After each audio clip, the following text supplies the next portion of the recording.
Hello, everybody. It's me again. I hope everything is well in your hand.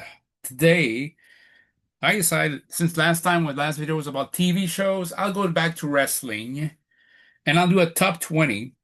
I could have done more, but since I don't want to go on tangent and to bore you, I want to talk about the top 20, my opinion, the top 20 justified heel turns of all time. I'm warning you, it's mostly WWE related, but there's some WCW that are included as well. To me, those are the heel turns that could be justified using common sense and their point of view, where the person who turned heel had good reasons to turn heel, but the way they went above doing it is what makes them a heel. So number 20, it and by the way, I also look not just at the heel turn, but what came after the heel turn. Okay. So Carlito turning heel on Ric Flair 2007 during a match that ended up during this his own heel turn, he got his ass kicked during his heel turn, doesn't consider to me as a good heel turn. That's actually one of the worst heel turns ever, by the way. But I digress. Number 20, JR in 996.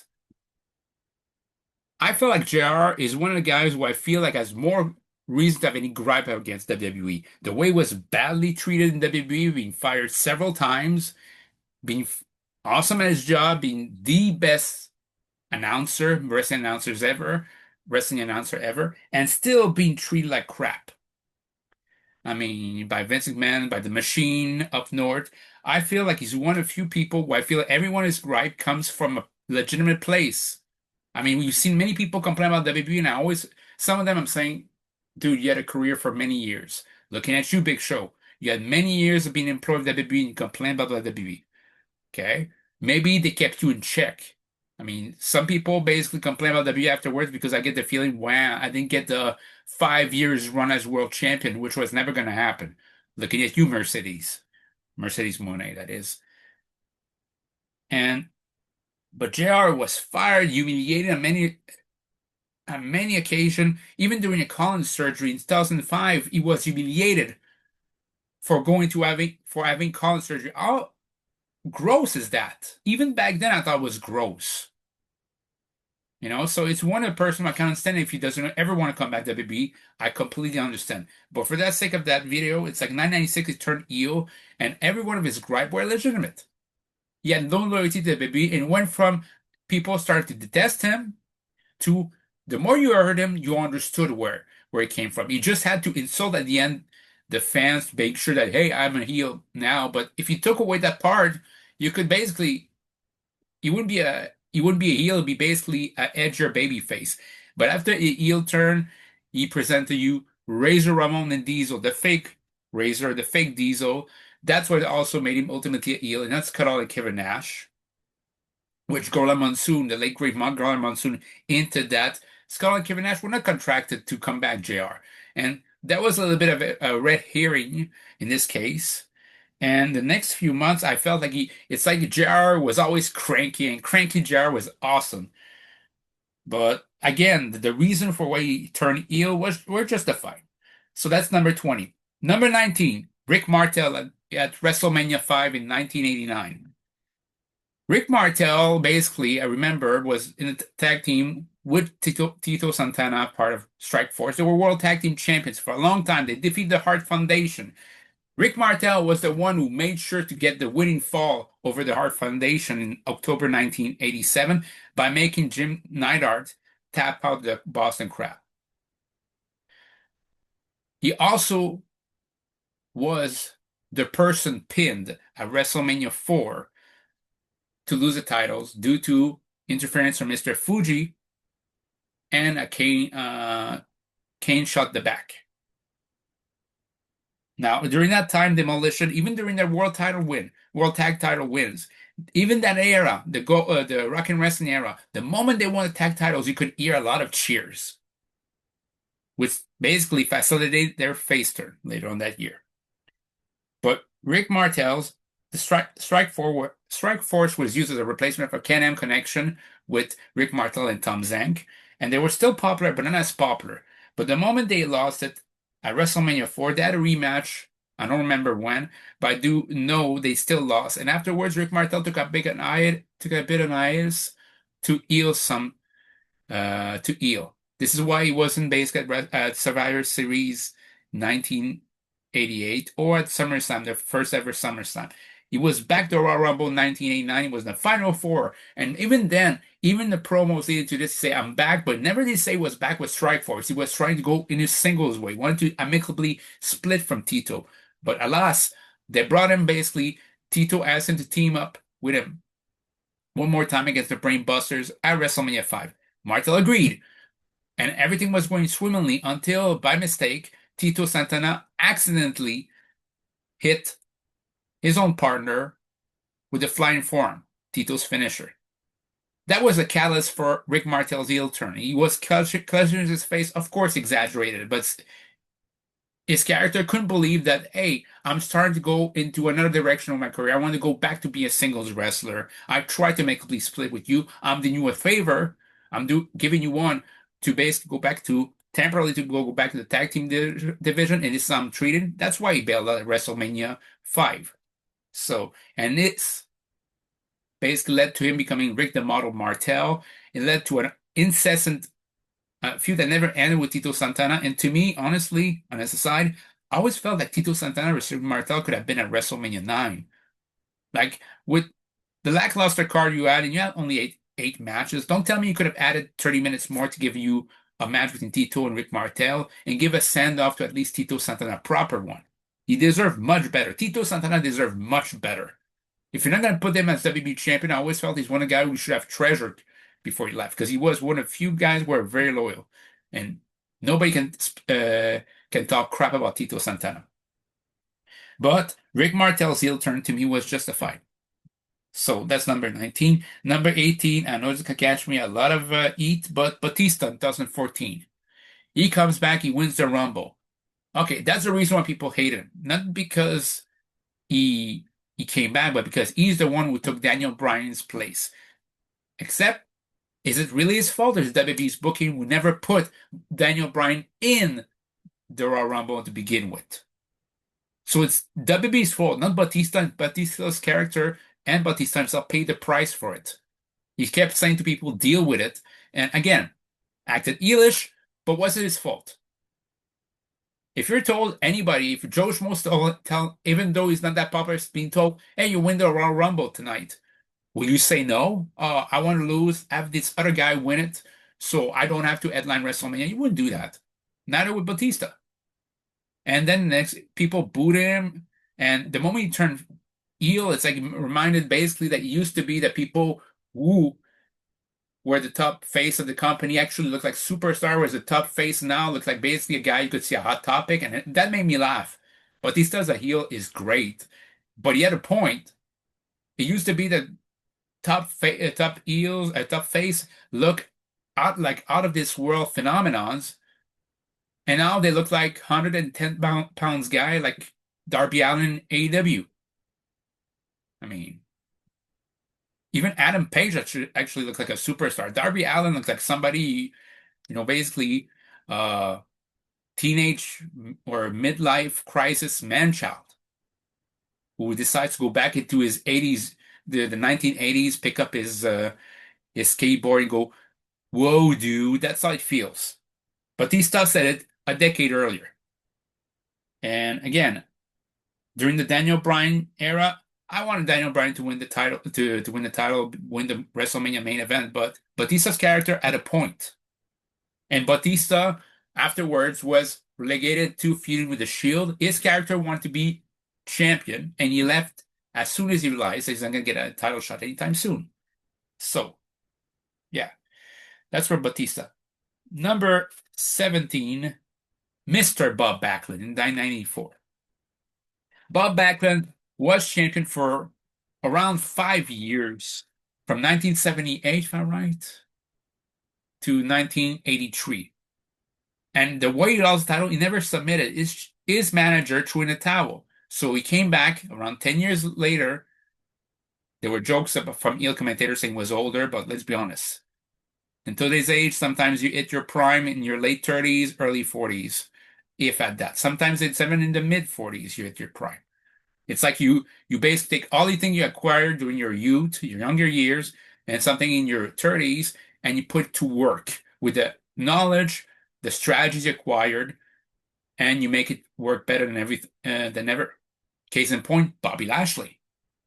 But then, so and go back to another Bob. Bob Backlund was basically the Iron Man of the 1993 Royal Rumble, and that woke up people to what Bob Backlund could be. And I felt like it's a huge missed opportunity of what Bob Backlund could have been as a face back then.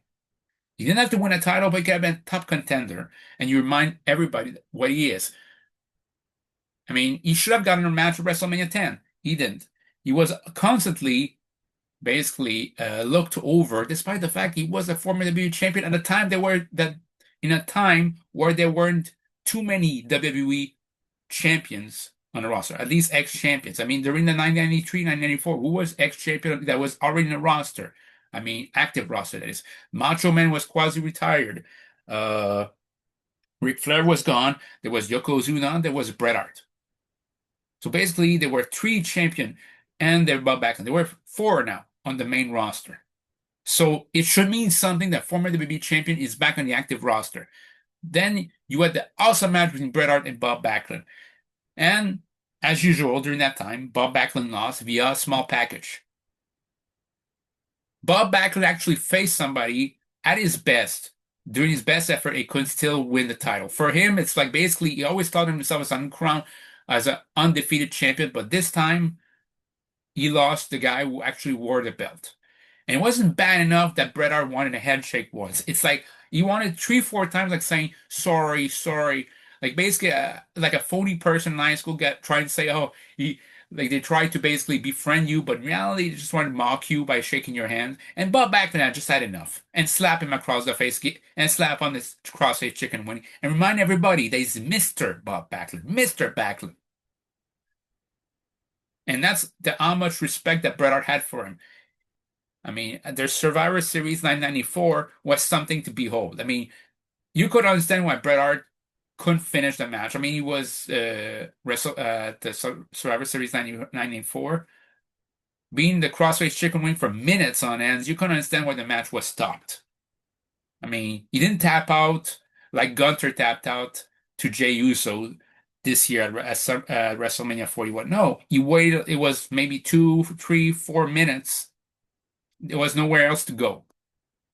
But Bob Backlund was very, very justified in that case. And I thought it was hilarious that all of a sudden his vocabulary changed in his promos. It was hilarious.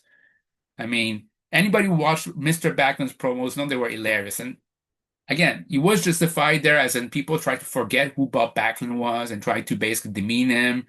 And this is when he would use the crossface chicken wing. So that's a great heel turn. Number 7, that was 17. Number 16, CM Punk 2009. I know he turned heel in 2012, but I felt like it was a slapdash heel turn that meant nothing. 2009 meant something. People hated CM Punk for cashing in the Money in the Bank match that actually earned at WrestleMania 25. He cashed on Jeff Hardy. And the moment he cashed in on him, people booed him. But the thing is, he did it 1 year prior to Edge, 1 year prior, 2008 to Edge, same scenario, same context, and people cheered. CM Punk's character was basically reminding people they did the same thing, just somebody you detested, now do it to somebody you love. But it's the same thing, he didn't change his character. And this is where he would basically allude to Jeff Hardy's drug addiction. And Jeff Hardy was kind of being a jerk toward the CM Punk. It's like eventually CM Punk became a bit more elish. The point where I think it was the Great American Bash. Basically, CM Punk uh, got disqualified to keep his title, which is where Jeff Hardy snapped. And even then, CM Punk just reminded of him that that how many wellness strike that he had, none. And what basically reminded that Jeff Hardy was one step away from being fired at WWE. Then he lost the title at Night of Champions in 2009, and this is when the SmackDown after it completely turned heel and became the straight edge, uh, the straight edge sociopath. And to me, that was a hell of a heel turn. But it's like this is the time where I felt like it was a great heel turn, but he should have led something more to CM Punk, not just being a mid card act. Should have been a world title, world champion as a heel with this gimmick. But it was a hell of a heel turn. Now, another heel turn from the SmackDown side. It's number 15, Christian 2011. Christian was often in WWE.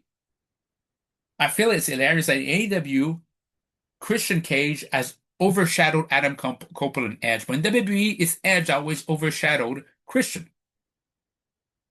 I mean, they mostly concentrate on with Edge over Christian. I mean, WrestleMania 27, Christian had no match. I thought it was kind of weird. There was no match. It was just in the corner of Edge. It was Edge's last match for a long time. He had to forfeit the world title, and basically Christian versus Albert Del Rio happened at Extreme Rules 2011, and Christian won the title. It was one of the best world title change you could see. It was very, very. It's something that befit a WrestleMania, but it didn't happen there. However, WWE in their great brilliance decided, you know what we should do? We should have Christian defend the world title 2, 3 days later, and have Randy Orton win it. And that deflated the crowd, and he took away from Christian's moment by taking away his world title like 2, 3 days afterwards.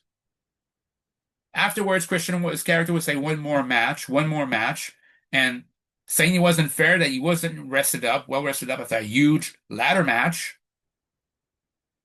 and he got a two defense title right away. So he asked basically at first, I know his character was demanding a title match tonight, just basically, hey, Randy Orton can challenge me out of nowhere. Why can't I do the same? He didn't get it. Then he faced in the next pay-per-view, and I think he lost because Christian's foot was on the rope, if I remember correctly. Was basically Christian's foot was on the rope, but the referee didn't see it. And afterwards, I think there was a contender match between, I think it was,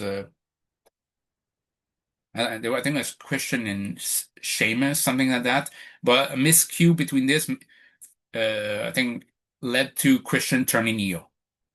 And again, they made him seem like he was such a whiner when his character's right. He should have to defend his title right after winning it.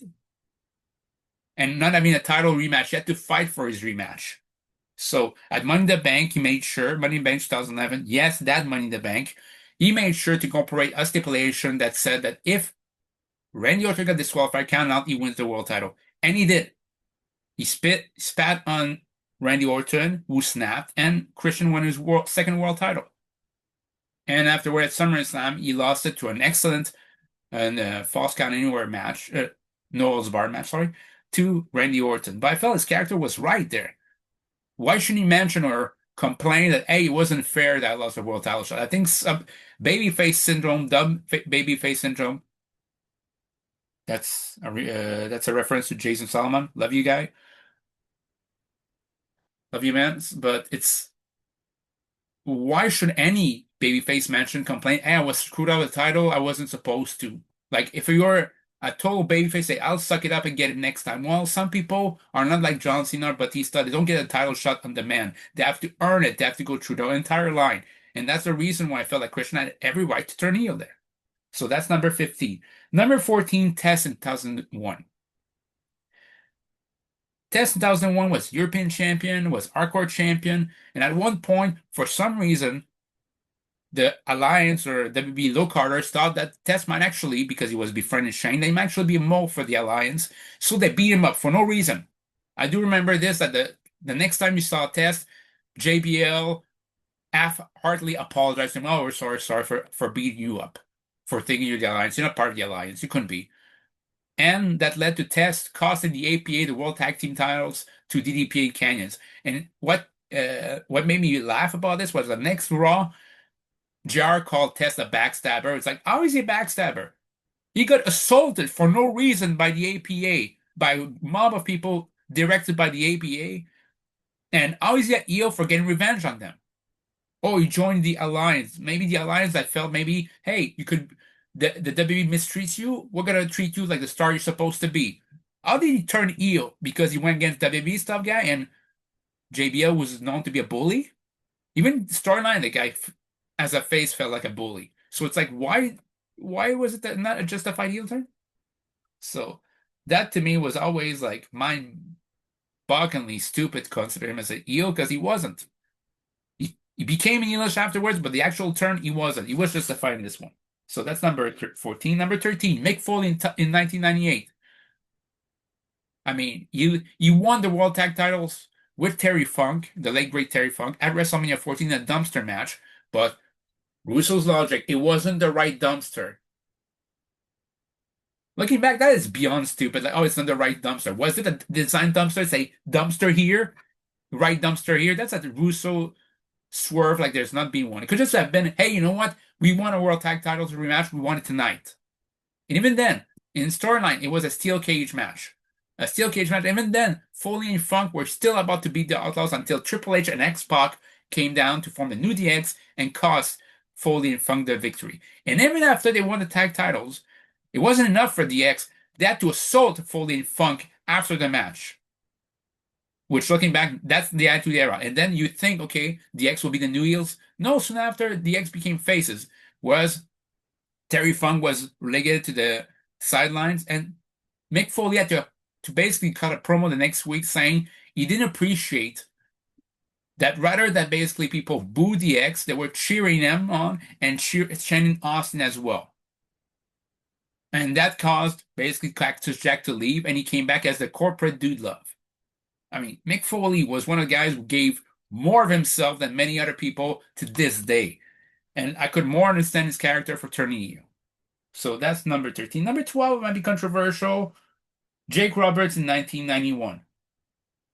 I mean, their whole reason, the whole premise why he turned heel against the Macho Man Randy Savage is Jake was not invited to the wedding of Macho Man and Miss Elizabeth for some reasons. It was never mentioned why he was the only face who wasn't. Every other face, even with a dubious past, were invited except Jake Roberts. I mean, Big Boss Man was invited. The same Big Boss Man that basically nearly assaulted Miss Elizabeth back with Akeem. Basically, the same Big Boss Man that was feuding with the Mega Powers in late 1988. The same Big Boss Man that, if I remember correctly, played a huge role in Miss Elizabeth falling off the apron in 1989, which also led to the dissolution of the Mega Powers. This guy was invited to the wedding. Jake Roberts wasn't. At first, you wonder why he was talking basically to even Bobby Eaton. Eventually, I mean, it was during that time where Earthquake squashed Damien, his snake Damien, and came back with an even bigger snake called Lucifer. So yeah, it was the beginning of the heel turn, but it's like, okay, what did Savage do to you? What did Roberts do to you, Savage? So eventually, during that same time, Warrior wanted some help to face The Undertaker. He asked for Jake Roberts, and eventually Jake Roberts turned heel during this and showed he was in cahoots with The Undertaker the whole time. But again, it involved Warrior, it involved Savage. It led up to Savage basically pulling that stunt at SummerSlam 1991 with the snake inside one of the gift bags. And again, what did Roberts do to you, Savage? It's like that was to me something that was justified as a heel turn. He just, again, his character took it way too far. But the actual initial heel turn was justified. That's for Jake Roberts. Number 11, The Rock in 1997. For those of you who think The Rock gets lots of cheers now, and he does, in 1997, the amount of obscenities and insult hurled at The Rock because he was a rookie that was getting a big push was outstanding and disgusting at the same time. It's one thing to boo him, but the insult hurl and the threats he got because, hey, he happened to be IC champion really quickly was gross. And eventually, the moment he lost the IC title to Owen Hart, I remember he lost to Mankind at Cold Day in Hell. Then he lost to Farouk and had to take time off for knee surgery. And again, during those times, he was booed against Mankind, he was booed against Farouk. So when he came back, I think it was Chains versus Farouk. You think he's going to help Chains? Surprise! He delivers what will be the rock bottom to Chains and help Farouk win the match. He joins the Nation, and when he explained the reason why he joined the Nation, because fans were chanting, "Rocky sucks." as well as other chants toward him, and decides he was going to join the nation. And boom, basically the rest is history, as they would say. Because if it wasn't for that heel turn, as much as his character was justified, and Rock, Dwayne Johnson, whatever, his character needed that heel turn. Because honestly, if he stayed Rocky Maivia, I don't think he would have burgeoned into a next level superstar, the megastar he is today. He wouldn't have had. So we needed that. But his character was justified to turn heel. So that's number 11. Number 10, Crush in 1993. Crush to me was seen like he could have been the next Hulk Hogan, or at least a top level face, but he lost to Doink at WrestleMania 9. The evil, awesome clown. Not the cartoon clown afterwards, but Doink the evil clown. But I felt like, especially it's WrestleMania, you couldn't have Doink lose. I mean, I know he's awesome, but I felt like Crush was, it was his comeback match and he lost. He never had a definitive win against Doink. He lost to Shawn Michaels via Trust Kick. Wasn't really a super kick, but Trust Kick at King of the Ring 1993. And then got a competitive match with Yokozuna for the WWE title and was about to win before Mr. Fuji grabbed on Crush's ankle and then able Yokozuna to squash him and deliver the banzai drop to win. But one banzai drop wasn't enough. It took three banzai drop until the Macho Man interfered to put an end and stop to this ambush. And the character explained that Savage never visited Crush at the hospital. Mr. Fuji did. That was enough for a heel turn. And honestly, from point of view, it kind of felt like the Crush character felt vulnerable. He needed Savage's help, never got it, and felt like basically this that maybe Savage let it happen because he was jealous of his ability. Of course, the two, Randy Savage and Brian Adams, who played Crush, were friends in real life, so they won the feud together, and it showed. I mean, it led up to a great Falls Count Anywhere match at WrestleMania 10. I know I love Bret Hart versus Owen Hart, and I love Shawn Michaels with the Razor Ramon ladder match, but I think that Macho Savage vs. Crush is a third match that needs to have some more respect for that WrestleMania. That's one of my favorite WrestleMania because of those three matches. Not just two. That match is also included in that list. So Crush was justified for that heel turn. Again, keeping him with 93, 94. Number 9, Owen Hart, right? In 1994. I mean, 93, it's like Owen Hart was helping Bret Hart with his feud with Jerry Lawler to defend the Hart family name. Due to miscommunication, he was the only one being eliminated in the Hart family versus Shawn Michaels in tonight's match of Survivor Series 1993. And the Royal Rumble. I mean, he was challenged right there. Right afterwards, he wanted to challenge Bret for a match somewhere, somehow. Bret refused. Okay, so they went back, they squashed their differences, or what we thought they squashed this, for Bret Hart to go back in the tag team ranks to win the World Tag titles with his brother, Owen. And it led up to a Royal Rumble 1994 World Tag title match with the Quebecers. And Owen Hart, I felt like pulled his hand, basically this one, to win the match. Bret Hart, the moment he got in trouble, could have easily tagged Owen, but he didn't. He didn't.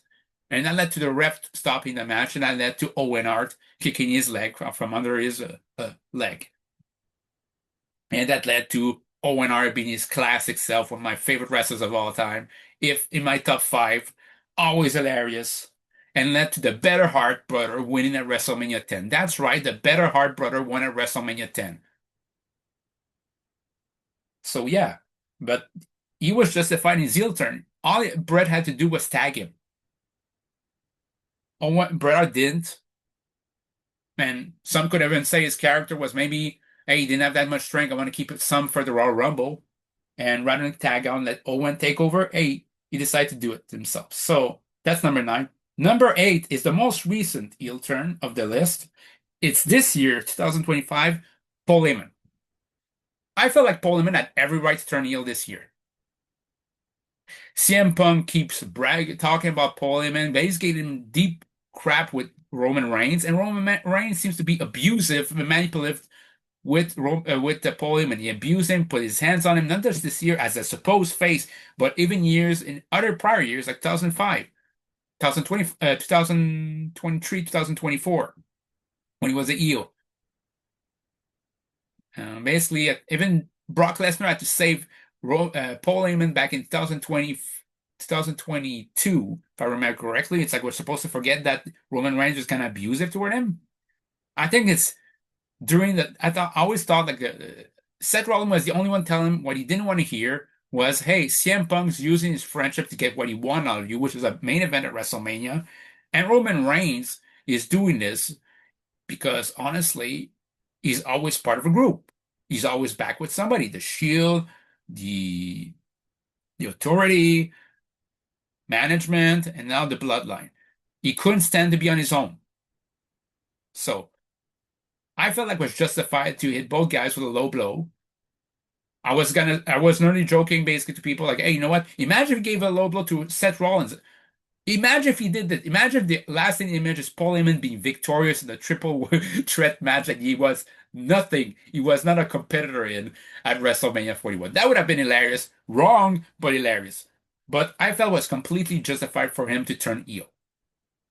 So yeah, that's number 8.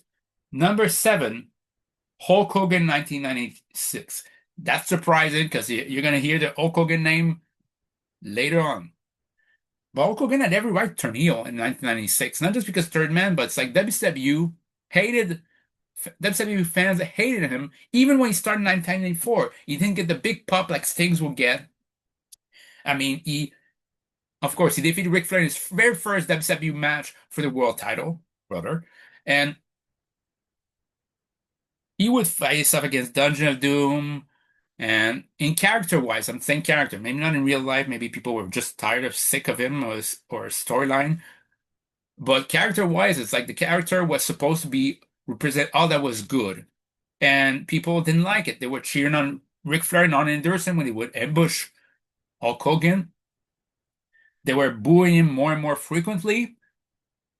And his character was saying it's been more than decades. It's been at least 12, 14 years of him doing this, doing being a good guy routine. And watching Bash at the Beach 1996, like the moment he came on, there was a part of me that's like, okay, like my brother's saying, oh, he's gonna come in to fight the invaders, the outsiders. I'm thinking, no, he's gonna turn heel. And he did. It didn't change the moment. Bobby Heenan did not spoil the moment, guys. He just basically, to me, added a bit of intrigue that moment. But he was right. It's like the characters, they didn't like him because he was a WWE product in WCW, and WCW fans wanted WCW wrestlers, preferably homemade WCW wrestlers, to be on top, and he wasn't. He started a trend of the WWE guys being in the main event, the WCW guy. He started a trend of WWE guys being the main event in WCW events. So that's a big reason why they booed, as well as other things. But number 7 is Hulk Hogan as 996. Number 6, Shawn Michaels in 1992. Why? Why would I pick that? I'll tell you why I picked that. Because Shawn Michaels, before he turned heel, people can say he was brutal, and he was brutal. But I remember that LOD was defending a Coliseum video, the World Tag Titles against the Rockers. And I do remember a body slam mistake caused by Janity caused Michaels to be pinned and lose their tag title matches. Similarly, Shawn Michaels was the reason. A mishap with Marty Jannetty, body slam attempts on the Nasty Boys, is the reason why Shawn was eliminated in the 1991 Survivor Series. There was Ric Flair versus Shawn Michaels. Shawn Michaels missed a plancha, was out the outside. Shawn didn't want to lose the match, but he was just gonna let himself be counted out. But Marty Jannetty shoved or basically pulled his partner back in the ring when he was promptly pinned by Ric Flair. It's like three incidents where Marty Jannetty caused the downfall of Shawn Michaels in a wrestling match. So coming to 992, there were dissension. I mean, I do remember there was a squash match where Michaels basically beat a jobber tag team by himself and didn't want to tag in. That was Jannetty's old gripe. But in my opinion, Michaels was doing all most of the work. Michaels was basically showing more promise. Michaels was trying to increase his stock in his career, whereas Jannetty just wanted to be a part of the Rockers. Even the characters.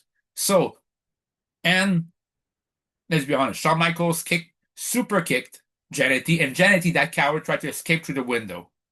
My God, what a coward! Tried to escape through the window, and Jannetty, Shawn Michaels just wanted everybody to know about that.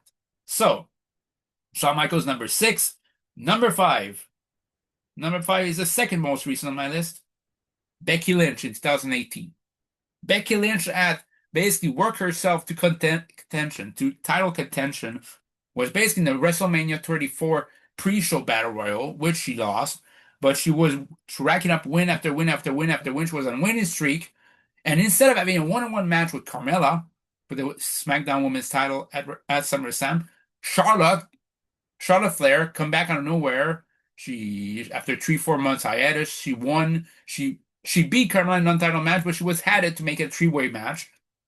And as Becky Lynch was about to put the finishing touches on Carmella at SummerSlam 2018, Charlotte just picked up the pieces and won the title match for a title match that she didn't deserve to be in. And this is when Charlotte Flair continual shove her in the women's title picture.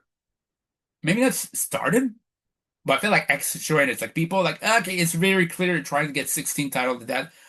Charlotte Flair to have another Flair dynasty. And Becky Lynch snapped.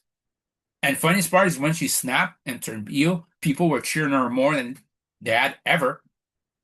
They didn't care about Steampunk Lynch, but they care about that Becky Lynch. And she was justified, so much justified that even when she won the SmackDown Women's title as a heel, but later on that year, they had to turn her face because it's like people didn't want to boo her. She was in the right, and they switched Charlotte as a heel, which was more appropriate in that case. So that's number five. Number four, The Rock in 2003. Again, The Rock,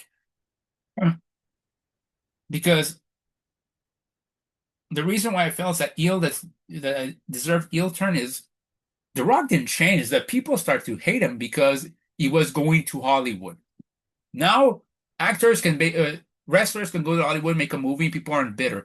Back then, people went to Hollywood. It's like, oh, you're deserting us. When it's like, okay, he's gonna get more money for less bumps, and to prolong his career in the spotlight. And you're hating this guy. Fans weren't. By the way, those fans are no better than ECW, psychotic cultaholics. Because quite frankly, ECW cultaholics, like they don't understand that people left the ECW because they weren't paid and they want to go WCW where actually they might be in the mid card, but they were getting paid a hell of a lot of money. Like no, ECW fans wanted them to come back to work in ECW for basically free or even less. In terms of this, it's The Rock turn heel because he saw his career going to another direction. He felt like the perfect way to basically become the big superstars it was meant to be was go Hollywood. So he went to Scorpion King. He did the rundown with Christopher Walken. Again, Chris Walken was a legend in acting. And Sean Willis come, aka Stifler from American Pie. And people or in Walking Tall, which was an all right movie, but still, you got to start somewhere. And people turn on him. Like they started turning on him at the SummerSlam 2002 when they cheered on Brock Lesnar, who was sold to everybody, including Hulk Hogan, Rob Van Dam, to become and won the King of the Ring tournament to be number one contender at SummerSlam. And after Brock Lesnar won fair against The Rock said that sing along is over. And even then, during the Raw 10-year anniversary show, Rock acted like a baby face, but people booed him. And that led to Hollywood Rock, which is one of the greatest heels ever. But his character is right. People booed on him over something that was not his fault.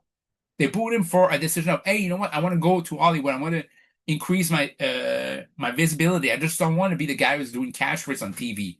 And people booed him. Again, the entitlement of fans. Sometimes I feel like I don't even want to say the number one heel turn are fans.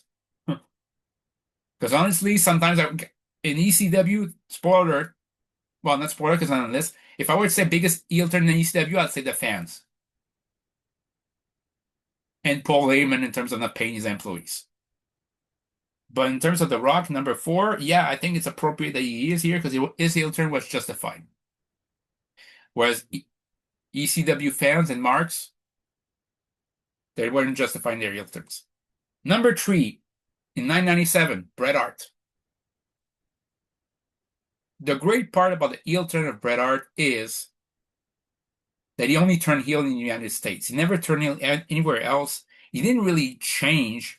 I mean, everything he said was going to do, from his point of view, every time he was close to the WWE title, something happened that made sure they didn't. I mean, he came back at Survivor Series 996. Of course, he was dwelling the loss with Shawn Michaels, which Shawn won fair and square at WrestleMania 12. But then I digress. In Your House, It's Time, he lost to Sid because of Shawn Michaels' botched interference.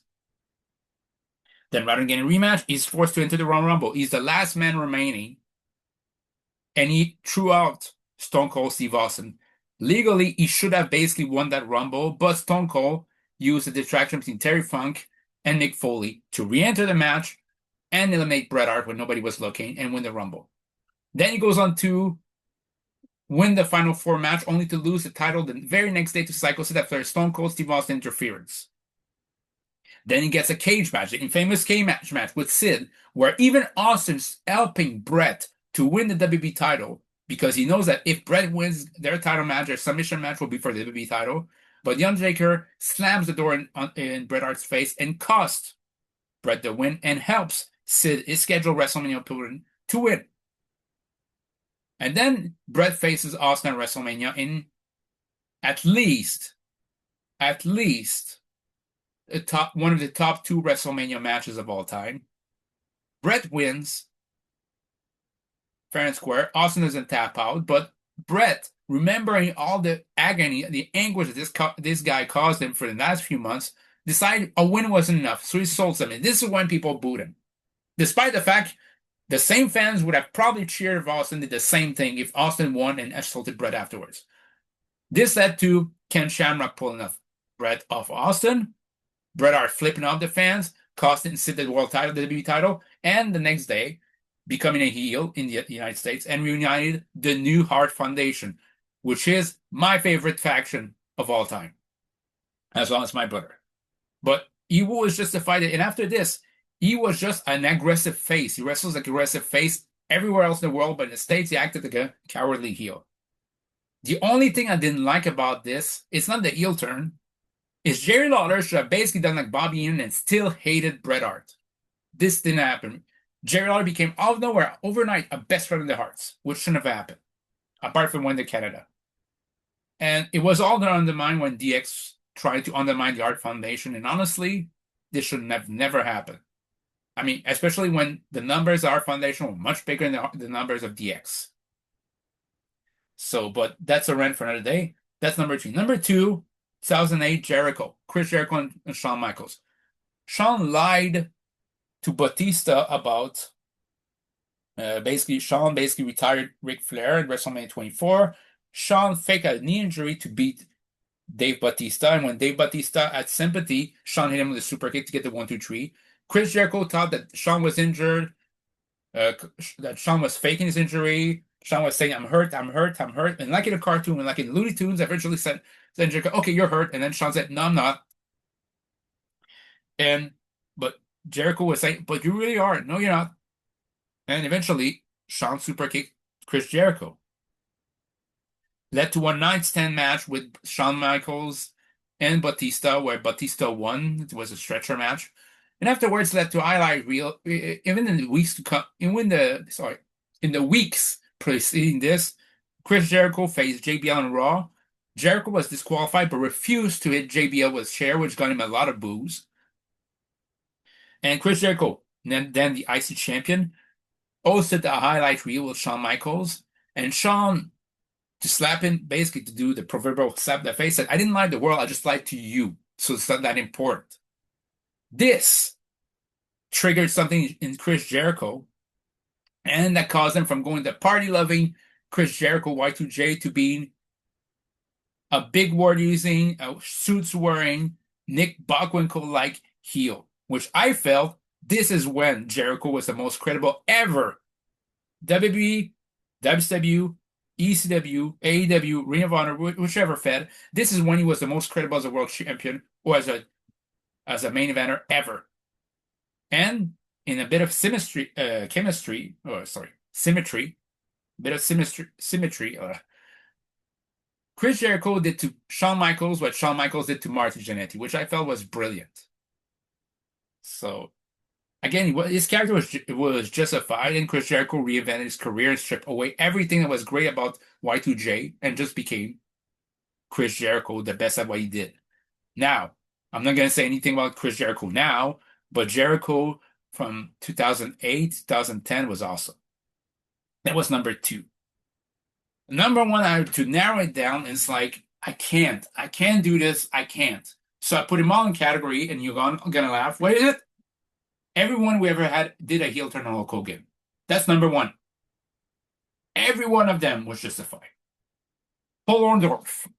All he wanted to do after being ridiculed in the flower shop by Adrian Adonis, Bob Orton Jr., and I think somebody else, all he wanted to do was basically the backup, even emotional backup of his best friend, Hulk Hogan. Hulk never answered the phone saying he was too busy, was working out. What a friend. All he wanted was a callback, say, hey, I'm going there. Yeah, I'll accept the challenge. Fine. It led for, I mean, Paul Orndorff was doing some commercial for Hulk Hogan, basically talk about Hulkamania, basically all the crap of Hulkamania, not not Paul Orndorff related product, Hulk Hogan related product, not even his own. He was doing a lot of work for Hulk Hogan. Hulk Hogan wasn't bothering to show up, didn't bother to even give him his support. So eventually, it something changed in Paul Orndorff. He wanted to be referred to as the old Mr. Wonderful because everybody thought he became too soft, and it led to, I think it was Hulk Hogan and Mr. Wonderful Paul Orndorff teaming up against the Moondog, where the Moondogs got defeated by basically an handicap match with Paul Orndorff. Hogan, too drawn to himself by his own vanity, didn't see that maybe, just maybe, there's something going on with Paul Orndorff. And rather than addressing that, he just thought, oh, it's going to be cool. I don't need to talk it out. Well, cool, brother. And this led to Paul Orndorff turning heels in a match against, I think, Big John Studd and the King Kong Bundy. But he was justified. He didn't bother answering the damn phone. I know they were rotary phones, but you don't tell me that Hulk Hogan could have just said, "I'm putting the weights down, brother. I'm going to talk to my best friend, brother." No, it looks like even back then that didn't work for him, brother. So that's number one. Well, that's 1A. 1B, Andre. I mean, Andre helped Hulk Hogan since return to basically in 1984. Hulk Hogan won the world title after this. And okay, he didn't want to give a world title shot to Andre Giant. Fair enough. But here's the thing. The moment that basically Hogan received a trophy for 3 years as world champion, Andre was there to celebrate him, but he wasn't taking away from the celebration. He was saying, congratulations. 3 years is a long time. Pretty much anything that you wanted to world title shot. And then Andre saw Hogan trying to hug the spotlight like only Hogan can do, and he left. Then the next week, they gave a trophy to Andre for being undefeated for 15, 16 years. I don't remember. But the thing is, the trophy was smaller. Okay, cool. But then Hogan had to take over the speech of Andre, which was supposed to be about the speech of Andre, to say that he was proud of this. No, Hogan wanted to make it about himself. That was the moment when Andre basically, like, did something click inside of him. And the next time you saw him was in the body shop. I think it was a body shop at Piper's Pit. Sorry, the Piper's Pit segment when Andre came back with Eden. He was totally justified. Hogan tried to hug everything about Andre. Every accomplishment about Andre, Hogan was trying to make it about himself. That's why he turned heel. And he stayed heel till WrestleMania 6.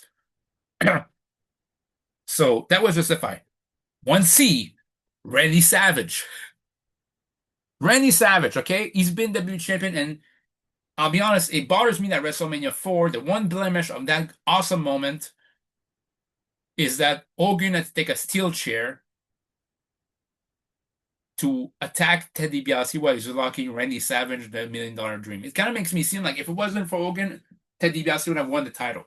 I kind of dislike that bit because it makes Savage basically. Savage didn't even win the world title by his own action. It basically make it, hey, you know what? It's a consequence of Hulk Hogan trying to Hulk Hogan his way to the WWE title, brother. And during the title, basically title reign, Savage was, I wouldn't say distant, but a close second to Hogan when he shouldn't be a second to anybody. He's the WB champion. I mean, even the proof of that is at Survivor Series 1998. Savage, Hercules, Little Billy Jim,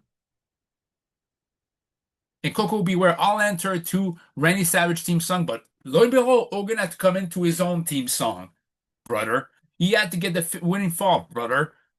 And at Royal Rumble in 1989, oh, I didn't know, I don't know, I'm blinded, and dumps out Randy Savage and Bad News Brown at the same time. Oh, I didn't know it was a mistake. No, it's not.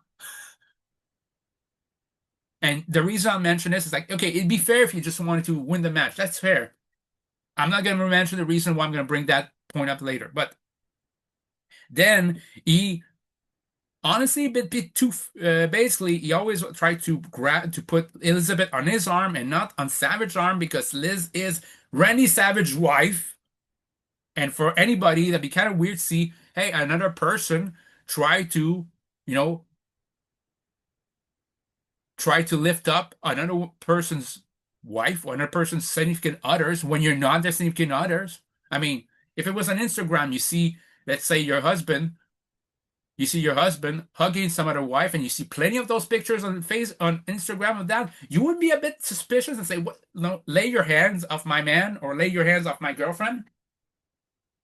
But no, I mean, it all came to blows at Saturday Night Main Event when basically Hogan, the Mega Powers against the Akeem and Big Boss Man. Again, I mean, there was a miscommunication that led to the Big Boss Man accidentally hitting Miss Elizabeth, and rather than help, rather than let's say the referees help Elizabeth and help her basically this and concentrate on the match, no, Hogan left the match. He left his partner high and dry to basically be in a handicap match, and then comes back like nothing ever happened. Hogan deserved that slap to the face and the assault afterwards. But again, they push in Hogan, Savage as a heel when he can have easily turned it around and made Savage the face and Hogan the heel, the glory waving heel. That's number two. It didn't happen as a heel turn, but Warrior, the way that Hogan acted toward Warrior in the lead up to WrestleMania 6, he eliminated him again from behind. He eliminated Warrior from the 1990 Royal Rumble, again by mistake, I'm sure. I mean, sure. And again, that's not an heel turn. I could even say, like, even if he didn't turn heel, I thought his character not taking Ted DiBiase's offer seriously of, hey, give me any number, a great amount of money, put maybe 8 figures, and I'll give you the world title because I want that money to go to my kids.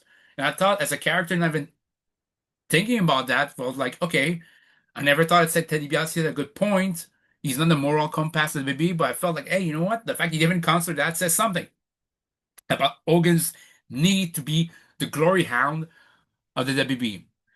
Okay, so now we talk about Hogan, we talk this. The Typhoon to heel turn, not really his fault. But Psycho Sid or Sid Vicious, hey, Sid tries to win the Rumble. And by the way, it's a Rumble for the WWE title. It's his perfect opportunity. This is why I mentioned the Royal Rumble. Hogan had a late number. So does Justice. Ric Flair was there since number 3, and Savage was in the middle, I think the early 20s. It's the top 4. It's basically this, and Sid's rocking that match. He's doing kip-ups. He's eliminating everybody left and right. Savage getting eliminated by Sid and Flair. Then Sid is recovering in the back. Hogan is beating up Ric Flair, and Sid decides to dump Hulk Hogan to the outside floor from behind, just like Hogan did to Savage, did to Warrior. Hey, that was fine when you did it, when Hogan did it, but it's not fine when somebody else does it to Hogan. We all know people that's in life that basically it's okay when they do stuff, but when the same stuff is done to them, all of a sudden it's the ultimate crime. And Hulk Hogan acted like a complete crybaby. It's everyone for himself. He didn't assault him. He didn't beat him up. He didn't beat up his best friend. He eliminated him from the Rumble. And let's be honest, even if Hogan didn't win that match, you don't think that Hogan could have said, I want a title shot afterwards? No, he cost Sid the victory. First, Sid's character is not a guy who's going to get title shot after title shot, title shot. That was his one opportunity, and Hogan cost him. How did he really turn heel? If a supposed friend prevents you from attaining a certain height, are they really friends? No. So that's when I thought that, Sid was completely justified. But again, I think it's like, in my head, it's like at least 1D. Like, okay, now I'm gonna send it. What's next? Who else has turned against Hogan? Uh, could say Jimmy Hart in WCW. Well, Jimmy Hart's character, I couldn't even say is justified. I mean, you want to join the Dungeon of Doom. But you know what I'm gonna say in WCW was justified? Sting in 1999. I mean, for Sting character, the savior of WCW, to see Hogan just, oh, the moment I put on back my yellow and red, brother, I'm back as a face, brother. I didn't try to ambush and destroy WCW for the last 3 years, brother. And seeing getting cheered, probably sickened Sting to his very core. At Fall Brawl 999, he hit Hogan with his baseball bat. Coincidentally enough, he got cheers when he did this, and he won the title. How can you boo Sting? He had a point. He was the conscience of WCW even then. This is how you treat him. You basically cast him aside the moment Hogan decided to put on his yellow and red pajamas back. And by the way, I used to like Hogan as a wrestler, but it's like, man, his character's flaws are right there. And let's not forget that he would always rake the back, basically use illegal taxes whenever he wanted to. And I'm struggling to see if there wasn't a time that people turned on Sting, on Hogan that was justified. Maybe there's another one, but it's escaping my mind right now. But still, 5 exhibit for Hogan. Do you need any more? Maybe not for today. So let me know what you think in the comments down below. So let me know this, and I hope you had fun. Have a great day, guys. Bye.